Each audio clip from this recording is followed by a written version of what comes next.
Hello, I'm Scott Soshnick. And I'm Eben Novi-Williams, and this is the UConn Huskies sports business podcast, the Sporticast. I hate when you grin knowing you got a cute one. I hate you gave it away. You're like, ooh, I thought of a good one. I was grinning because I was like, he's going to hate this or he's going to like it. And No, I'm like not you sure know. which Why would you even think I don't like that? You know me, I'm into that kind of stuff. You you're come a up with a turn of phrase. Scott. You had a great. We're going to get to your joke in a little bit when we talk about the Masters. I mean, you're riding high right now. Like, pre-interview or pre-podcast recording, very good joke. That was a very good intro. I liked it. You didn't oversell. You knew you had good material. You just let it carry the day. Good for you, Eben Novi. All right. I'm not quite as hot as the UConn Huskies. UConn do it. Back to See? back. UConn do it. Let's see if we can do it every week. More people watch the women's title game than the men's title game, Scott, which we'll get to. But did you watch any of the UConn Purdue game on Monday night? I tuned in when it was like, it was a 1-point game, then it was a 4-point game, then it was a 9-point game. That's when I went back to Blue Bloods, Law and Order, and my usual NHL game, whatever was on. Then I'd watch on Twitter, and I saw it didn't really get close again. So there was no reason for me to. I was a modern-day viewer. Twitter told me if I needed to tune in, and the answer was no. Statistically, by margin of victory, the most dominant NCAA tournament run that we've ever seen. UConn, obviously, as I said, back-to-back winners. They won last year, cruised through the tournament this year. Every game they won by more than double digits. A really interesting business study. UConn, Scott. They are a basketball program, not a football program. Yeah, both basketball teams obviously very good. You could argue maybe the best in both men's and women's. Wasn't Skip Holtz the the football coach there for a while? Maybe. Yeah, it's possible. Wait a minute. You don't know? That's something you don't. I thought for sure you would know that. All right, you talking. I'm going to do one of my Google while you're. Yeah. Okay, so if you were to look at Sportico's college finance database, which I encourage people to do, UConn is the only FBS, which is the top tier of college football, the only public FBS school that spends more on basketball than it does on football. Literally the only 5-year tenure as head coach. Skip Holtz. There you go. In a world where college football is the economic gravity of college sports, UConn is trying to do the college football thing, doing it very unsuccessfully, but is building a very strong men's and women's basketball program. They're winning national championships. They are dominant in both of those sports.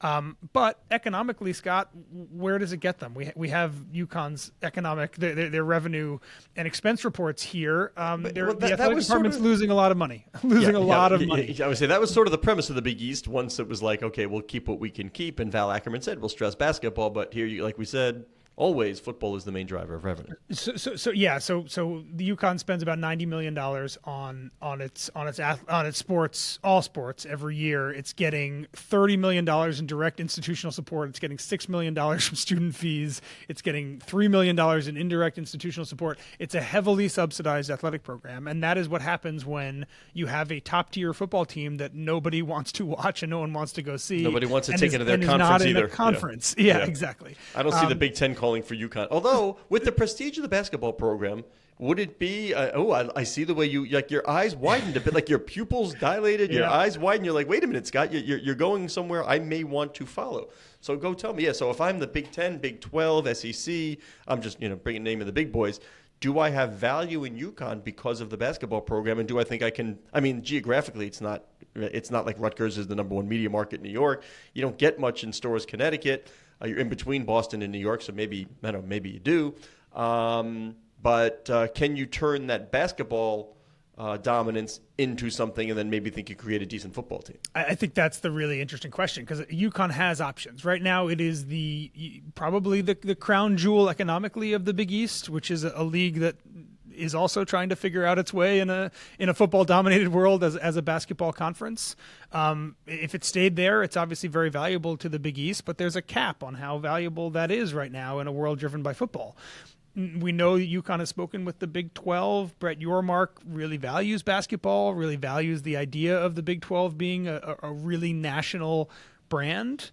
So there may be opportunities for UConn to jump to a football conference that would obviously come with a lot more money coming in You get a share of that sweet football TV money. Now, can which you they're keep not the getting facilities right now. where they are a compete? Are you okay saying, you know what, we're still going to be a basketball school. We're going to get our heads pounded in football. We'll finish at the bottom, but we sure do like that revenue share. That's the bigger question, right? Is that I've got two big questions today. This is you're awesome. getting more money in, but you probably spend it? almost certainly have to spend a lot more. Yeah. And if I am someone at the University of UConn, someone on the academic side, and I'm seeing an athletic department that's already subsidized to the tune of roughly $40 million a year, do I want to put in the extra investment to get the football team up to playing in the Big 12 just to see it get I mean, this is a fascinating number here. I'm looking right now. The ticket sales for UConn sports, the football team in 2023, $1.7 million in ticket sales. The women's basketball team, $2.8 million in ticket sales. The men's basketball team, $6.3 million in ticket sales. It's really rare for a public school at this level to have that big of a difference. The women's basketball team outselling the football team when it comes to tickets. That is how unique UConn is.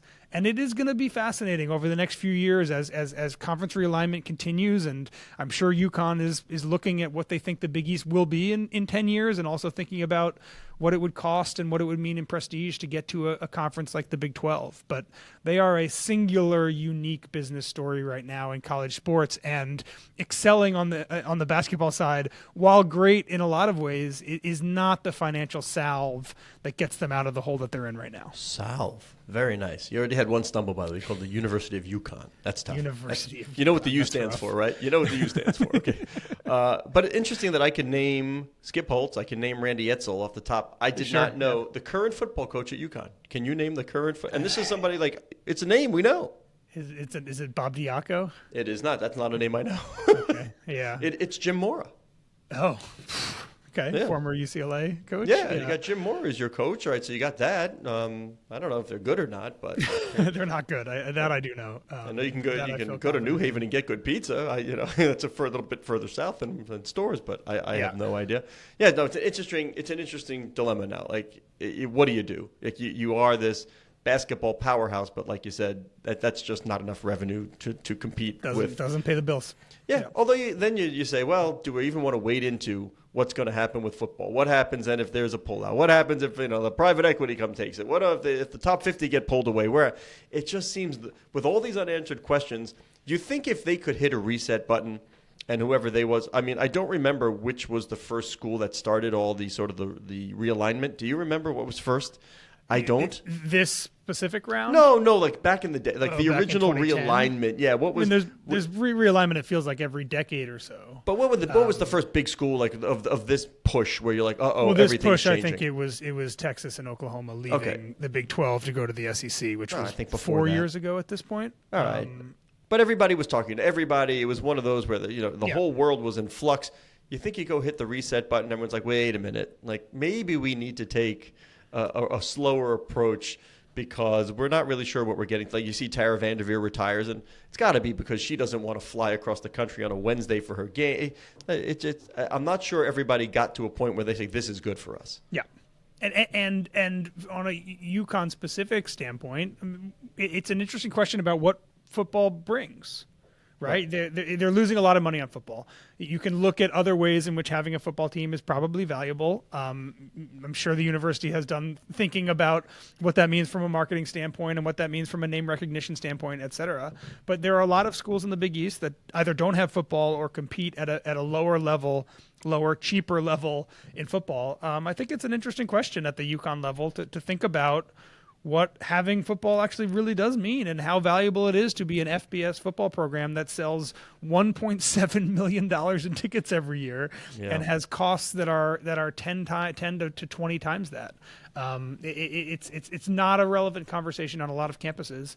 I think on UConn's, in this example, it actually maybe is a relevant conversation about, at least at the tier that they're at, what value they're getting relative to the cost of having a football team. Hey, they got a good hockey team now. Not top level, but what the heck? Let's go all in on hockey and generate like $20 million a year on that. I don't know. Jackson Soshnick starting in net in starting 3 netminder years. in a couple of years, and UConn, nice uniform. I don't know. I told you what the focus group of one said to me when he said, "So hey, Dad, what's the best combo academics, and hockey. What's the institution that, if you brought the two together, would come out with the highest score? I said, I think that's pretty. I think it's pretty simple. Michigan, Boston. No, College? I said Harvard. Oh, okay. Harvard Leaning from a little more on the academics. academic side, yeah. Yeah. And he said, I love his approach. He goes, okay, I'll go there. That was it. It was a very simple proclamation. Okay, I'll go there. Yeah, I'll alert the university that you're ready to sign. You're ready, ready to sign your letter of intent. Yeah, when you master your discipline, like that was not a bad transition. Nice. Speaking of Very mastering, good. go ahead. Speaking of another mastering. big sporting event coming up this week. We're recording on Wednesday, This week, Thursday, today, the start of today. I'm saying today because it'll air today, which is tomorrow. A tradition unlike any other. I know your There you favorite go. few words in the English language. Yes, a big, obviously the biggest event on the global golf calendar, coming at a time of just continued uncertainty in professional golf. There will be live golfers there, obviously. John There will Rahm, be baby. PGA golfers there. The PGA and live continuing their talks about what a merger might look like and how to structure it and how to finance it, etc. But professional golf, still in this weird limbo of having these two rivals that are also talking to each other. And maybe it's good for golf. I'm curious to get your thoughts, Scott. Maybe it's good for golf now to have this kind of intrigue hanging over it. But it's definitely a weird time and an uncertain time if you're a professional golfer on either tour at this point. I don't think it really matters once you're talking about Thursday Masters and then the drive up, Magnolia Lane. And, this one is just sort of about, I hate to do it, the whole tradition of the game. And me, as someone, I am not one of these people who waxes poetic over. I know, definitely not. I have walked the Augusta course. I think it's kind of the whole thing. If you look at the course like a month ago, there's nothing to it. There's this everything is artificial. Let's bring in the warmers. Let's get the azaleas blooming. Village. Yeah, absolutely. The whole thing is artificial. Yet there's this reverence for the place and the no phones, no running, and I don't know. It doesn't do it for me. Again, I'm not a golfer. I don't. Yeah. Okay, that's no problem. I agree with a lot of that. One of the things that I do think is cool about the tournament, the media side, and a lot of our listeners know this, but for folks who don't, neither ESPN nor CBS pay a dime for the media rights to broadcast the Masters. Year by year handshake gentleman's agreement. Year by year handshake agreement. If you watch, you'll notice there's a lot less commercials. There's 4 minutes of commercials per hour. Mm-hmm. That's about a quarter of what you see in most other sporting events. And really, it's just the three advertisers, IBM, not Mercedes-Benz and whoever the third one is that is doing the advertising from they are not trying to maximize revenue. Yes. Yeah, and they pay just essentially what CBS costs are, so that it's break even for CBS. That is in a world of just increasingly commercialized media rights. That is unique to me, and I think that is actually cool. And a lot of the Masters mystique, I agree with you, is overblown or deliberately fabricated in a way to create this air of a tradition unlike any other. But at least on the TV rights side, the Masters is a telecast and unlike any other. And I do think that is actually pretty cool. It is. But if you peel back the layer of the onion and you see the amount of real estate that the entity is gobbling up, and who knows, it doesn't have to. They're not hurting for money. Yeah, they're not hurting for money. Sure, They're cranking on one level where the other one they have a governor. It's like we don't really maximize the broadcast revenue side of things, but this is quite a real estate operation. I'll tell you that. And I've always find it just like stones throw away, or I guess I should say I want to be accurate here. 7 iron away is the municipal course, the Augusta municipal course. You will never find a bigger spread in sort of a private club and a municipal course than you will at the Augusta Municipal and Augusta National. You will never find a bigger spread. I wonder if people ever get a tee time at the municipal thinking that they have lucked into a tee time at the at Augusta National. They're like, it's in Augusta? Yeah, you think that by the second by the second tee they're all like, I don't see what's so special about this place. Where are the azaleas? Yeah. And by the way, you have to do a promo. Not really a promo. Yeah, we should mention that. So do this, and then I want to get to your really good joke that you did not rehearse and just came up shooting from the lip. I loved it. Sportico is partnering with our friends over at Splash Sports, doing a $100,000 Masters pool for the Masters in states where splash sports, their paid contests are legal. Yeah, we're encouraging folks to sign up. It's $10,000 to the first prize. You get paid all the way through the 600th place. You get $40. It's $25 I got a shot. If you're getting paid to 600, I got a shot. Places. Maybe, yeah, we'll see. But it got me thinking, Scott, and I believe that closes on Thursday morning, so it's a tight turnaround for our listeners, I know, but hopefully they've seen it on our social or somewhere on our website. Got me thinking about who our Masters picks are. If picking predicting TV ratings is bad on this show, I imagine any kind of actual prediction of who is going to win or lose a sporting event is even worse. Yeah, not gonna go well. But give me your Masters prediction here. Well, my joke, because obviously coming from a certain age group, my joke was I'm picking Lee Trevino, and I'm like, is he still playing? Is he alive? And then you came up with you said Davis Love, and I was like, oh yeah, he's my contemporary. And then you went the fourth, which I thought was really, really smart, because obviously, the golfer is Davis Love the third. Of course. But I'm so old that his son could now actually be participating in the Masters and win, if there is one. I have no idea.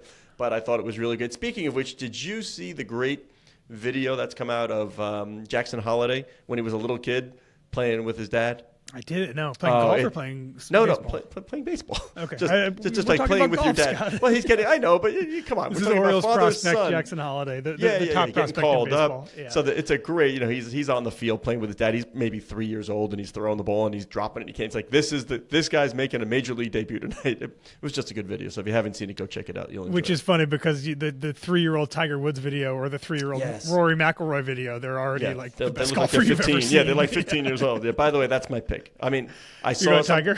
I saw a clip of Tiger saying, if things go well, I can win one more. So I would think sooner's better than later for Tiger with the body breaking down. So if he says he can do it, who am I to doubt El Tigre? Who am I to doubt Tiger Woods? If he says he can do it, there's my pick. And probably not that we get odds for the splash pool, but obviously he's not going to be the favorite. So I think some decent odds back in Tiger Woods. It's plus 17,000 or something for Tiger, which is not something you see that often. Yeah, I'm not El Presidente or betting UConn in the NCAA tournament, overwhelming favorite, although he did pretty well on it.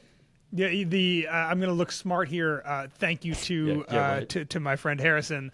I'm going with Casey Connors as a dark horse here. Never heard of him. Canadian golfer who apparently plays very well consistently. Who was the Canadian lefty who won the Masters? Why? Mike Weir. Oh, there we go. I know nothing about golf, and I'm like, who's the Canadian lefty that won the Masters? Why did that stick in my medulla? And why do I know that? Also? Yeah, why did that? I have. God, the brain is so fascinating. I have no idea why that stuck in my brain. Yeah. So it's a crowded. I should put one more thing on the Masters before we move on. It's a crowded calendar in April. Obviously, we have the men's Final Four just happened, the women's Final Four just happened, and now next week it's the Masters. The women's Final Four did a huge number. We recorded before we got it, but more than 18 million people watched that game. 4 million more than watched the men's final. Scott, we talked about it in the office. There's a lot of discussion about how the NCAA treats both of them. Should they be playing on the same weekend in the same place? The men's and women's national championship. Should they can't be do on it anymore. Totally The women are too separate? big. The women Should are they too be on popular. totally separate weekends? Is what they're doing now the right way, which is the same weekend but alternating days and in different places?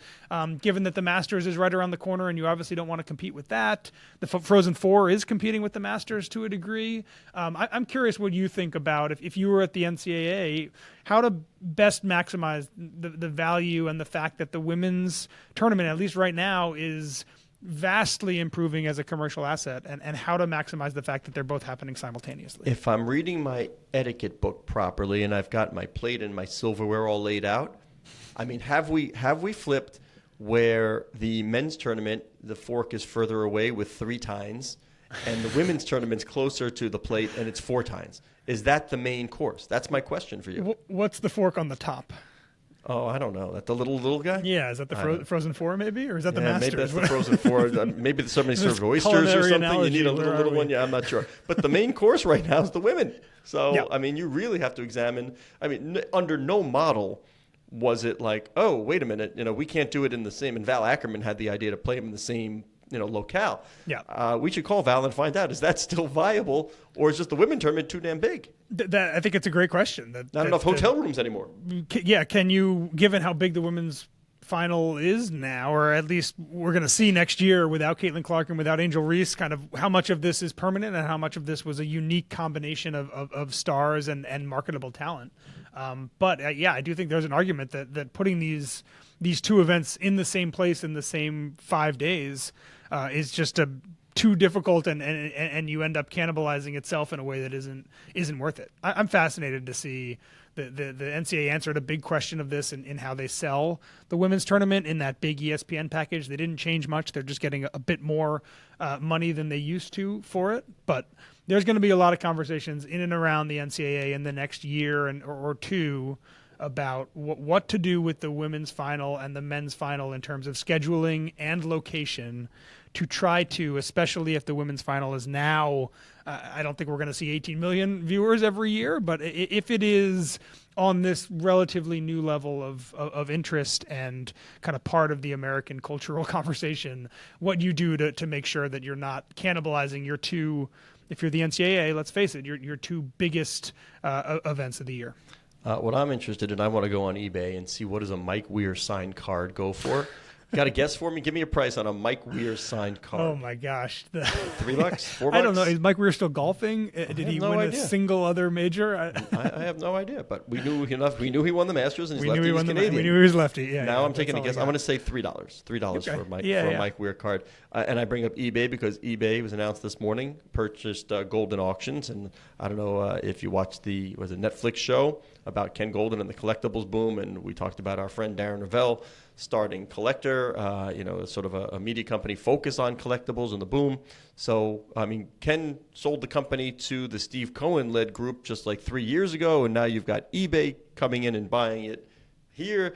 So am I buy or sell on collectibles? Darren doing his company says buy. Ken selling to sell, or Steve Cohen getting out says sell, or I don't know, buy or sell. Where are we? Yeah, it's interesting. Steve's not getting out necessarily, right? He still owns a large piece of that world. He's just getting out of this specific property. I don't know. I think that there was a lot of right around COVID time, probably largely because of COVID time. There was a huge interest in sports collectibles that does seem to have waned quite a bit, but there's a lot of smart people that are buying into this world. It's a legitimate Michael Rubin, Steve Cohen. There's still a lot happening there, and I'm very curious to see where that all nets out. This deal seems particularly interesting to me from an eBay standpoint. eBay has kind of, at least to my understanding, has traditionally stayed out of a lot of the bigger auction house style kinds of auctions, in favoring the kind of auctions of the masses and smaller scale stuff that they have been doing. But if this signals some kind of shift in that strategy, or an attempt to look at sports as maybe a way into trying to do the bigger auction house type stuff, I would be very curious to see what this looks like from an eBay standpoint. But I'm not a publicly traded company. We'll find out. We'll find out. I'm personally not a sports collector, really. I have a little card collection from when I was much younger. But it's an avid group, and it's an area that did not get a ton of innovation from 1980 to 2020 or so. And now there's a lot of people who are investing a lot of money to try to give the industry that much needed innovation. So we'll see what this is kind of classic debate, right? About about if you put money in, does money come out eventually? And if it's done in a smart way, I think the answer usually to that question is yes. And we'll see what all this smart money going into trading cards and collectibles right now, what they are able to extract out of it when the dust settles. All right, let's talk about Under Armour and Auburn. We have a few minutes here, so don't forget, I want to get to the Costanza bobblehead. Speaking of collectibles, so Auburn had a deal with UA. Part of the deal back in the day was equity. Yeah. And what was the price of that when they signed the deal? What was the UA stock price at the time? So it was a $72 million deal total, but $10 million of it was in Under Armour equity. Was in Under Armour equity. Okay, so now Auburn is no longer a UA school. They went over to Nike. And so when you want to, on Wall Street, buy low, sell high, that is not what Auburn did. They almost literally could not have timed it worse in terms of taking equity in UA? They lost almost $9 million, right? It's pretty remarkable. We were joking about this in the office. So yeah, this deal signed in 2015.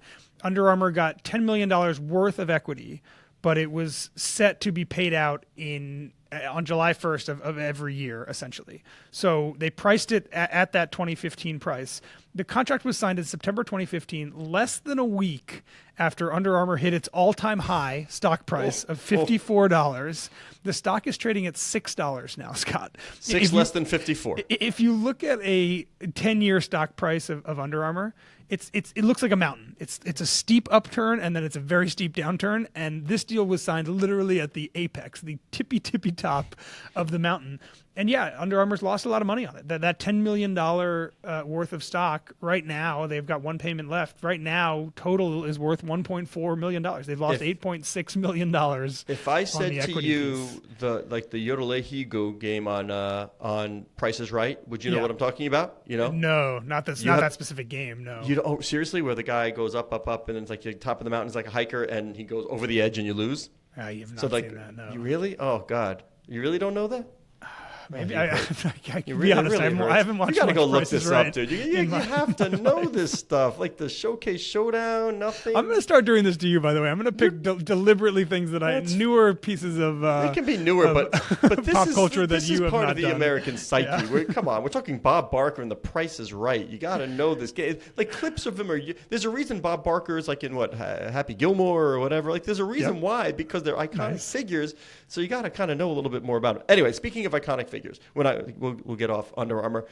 So the New York, you and I had the discussion. So we were looking like, wait a minute. The Yankees are having a giveaway, a George Costanza bobblehead giveaway on July 5th, Friday night against the Red Sox.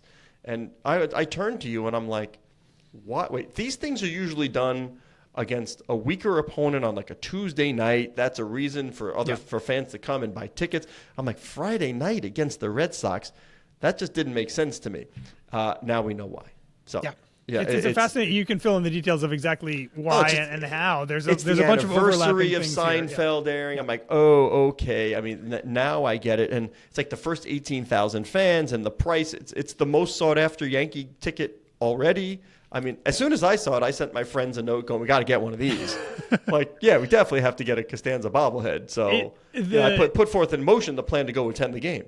Did you tell me that the Red Sox have a player named Jason Alexander? Yeah, the Red Sox, by the way, have a pitcher. They had signed named and they've invited Jason Alexander plays George Costanza on the sitcom on Seinfeld. So that's one. This is where I found. And by the way, credit to Collect because they were the ones who did this story, right? Ravel did one of these stories, and like kind of thing we'd been talking about, and they really vetted it out. So I thought it was great. The Red Sox have a pitcher. They signed a guy named Jason Alexander, which is awesome. Will the real Jason Alexander go? They're not sure yet. He's been invited. But the pitcher, Jason Alexander, is in AAA Worcester. So we'll see if he can make it to the big league roster. They have to sign him for that game, and he has to appear, if you're asking me. Now, even more interestingly, July 9th, so what are the days here? July 5th, 4 days later, the Red Sox are also doing a Seinfeld promotion. Now, what are the odds of this, dude? This is unbelievable to me. So the Red Sox have a pitcher, Lucas Giolito. I've never heard of Lucas Giolito. I don't know if you have, but fine. Apparently, Lucas Giolito's grandfather was the actor who played the role of Henry Ross, which is the father of George's fiancée, Susan, on the show. So if you remember the Marble Rye episode, what are the odds? What are the odds? This is like a real Curb Your Enthusiasm. Like, Larry David needs to be here. Jerry needs to be here. Scott. We're triangulating the Red Sox, the Yankees, and Seinfeld, who oddly enough is a New York Mets fan. Incredible. Yeah, Unbelievable. It's great. By the way, we should send a reporter to this game on July 5th. Absolutely. It's making me think of in 2006 when the Mets seemed like a lock for the World Series in their NLCS championship game against the Cardinals. I don't know if you remember this. Endy Chavez made that robbed a home run catch right next to the AIG sign. The Endy Chavez bobblehead, A couple years later, the Mets did a game, Endy Chavez bobblehead, the whole thing against the wall with the handout. And me and some friends got tickets to the game. People lined up hours in advance. Typically for these bobbleheads, I don't know what the Yankees are doing, but there's like 10,000. It's first 10,000 fans. This is 18,000 people. First 18,000, right? So it's a third of the people who are going to be there, if not less.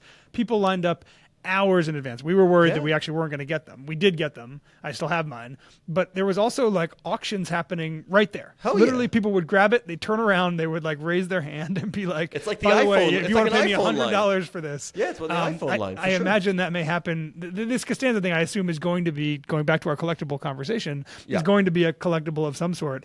I wouldn't be shocked if there are people selling these things or immediately rushing to try to get them just to resell them. I'm going to get one, and I'm getting Jason Alexander to sign it. That's what's going to happen. And I want him to, and he better sign it, George Costanza. The assistant to the traveling secretary. Now, there's only one thing that could possibly happen that would make this really cool story even more bizarre.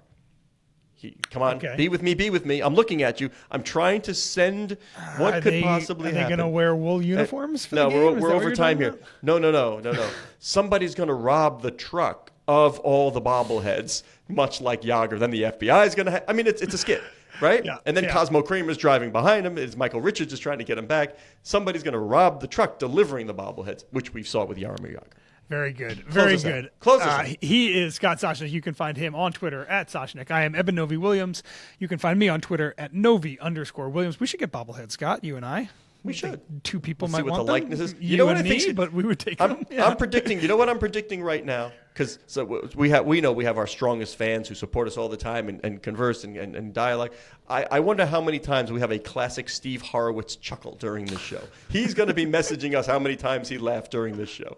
And now his son's going to message too because he got a message. So, shout out to Jake and to Steve. Shout out to Jake. Yeah, exactly. Sportico. The Sporticast is produced by Aaron Greenewald. Thank you very much. The University of UConn. Sportico's digital media editor.